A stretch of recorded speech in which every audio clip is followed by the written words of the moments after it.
জানুয়ারি যে সরস্বতী পুজো হবে এটারই প্রিপারেশন চলছে স্যার। আজকে প্রত্যেক বছরের মতো এই বছর আমাদের কুমারঘাট বিএড কলেজের মধ্যে আমরা ছাত্রছাত্রী যারা আছি সবাই মিলে আমরা আমাদের পূজার আয়োজনটা করছি স্যার। আমরা নিজেরাই করছি সব কিছু, আর স্যাররা আমাদের গাইড করছে। এটা মূলত স্যার ফুল আর কাপড় দিয়ে শোলা এবং কাগজের বিভিন্ন রঙিন কাগজের দ্বারা ফুল তৈরি করে ক্রাফটিং করে। এটা কালকে থেকে স্যার, গতকালকে থেকে কাজ শুরু করেছি আমরা। আজকে প্রায় 9 বছর ধরে স্যার, 9-10 বছর ধরে।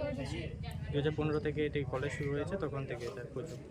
বিশেষ আয়োজন বলে স্যার প্রত্যেক বছরই থাকে। এবছর মানে প্রসাদের মধ্যে আমাদের আয়োজন। সকালে তো আমরা ফলমূল দিই এবং দুপুর থেকে এবং রাত্রে অবধি স্যার আমরা খিচুড়ি এবং লাবড়ার ব্যবস্থা করি। প্রায় এলাকার প্রত্যেকটা মানুষই আসে এখানে, যেহেতু এখানে একটা বড় বিএড কলেজ আছে।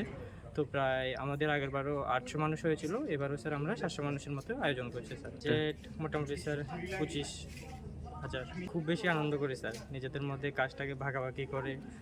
বিএডের ফার্স্ট ইয়ার, সেকেন্ড ইয়ার, ডিএলএডের ফার্স্ট ইয়ার, সেকেন্ড ইয়ার সবাই মিলেমিশে যখন কাজটা করি খুব মজা লাগে স্যার। আমরা ফার্স্ট ইয়ার এবং সেকেন্ড ইয়ার দাদারা আছি বিএড কলেজের।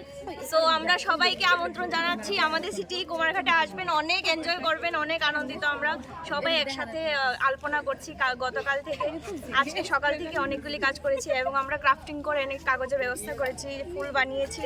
সো সবাই আসবেন, আমরা অনেক এনজয় করব, গান নাচ হবে, সবাই আসবেন। আমরা সবজি কাটবো, না হলে নিজেদের মধ্যে আরও কিছু ডেকোরেশন আছে ওইগুলিকে ফুলগুলি লাগাবো। এখন যে ক্রাফট করছি ওগুলো তো সময় লাগবে লাগাতে, তো ওইগুলি আমরা সন্ধ্যার মধ্যে কমপ্লিট করবো ডিএলএডদের সাথে মিলে। অনেক আনন্দিত আমরা সকাল থেকে, মানে আমরা হোস্টেলে থাকি, যারা হোস্টেলে থাকি তাদের জন্য আরও মজাদার, কারণ আমরা সকাল থেকে এখানে এসে পড়ি, খাবার দাবার সেরে 10টার মধ্যে এখান থেকে এসে পড়ি, বাস অনেক আনন্দিত হয়।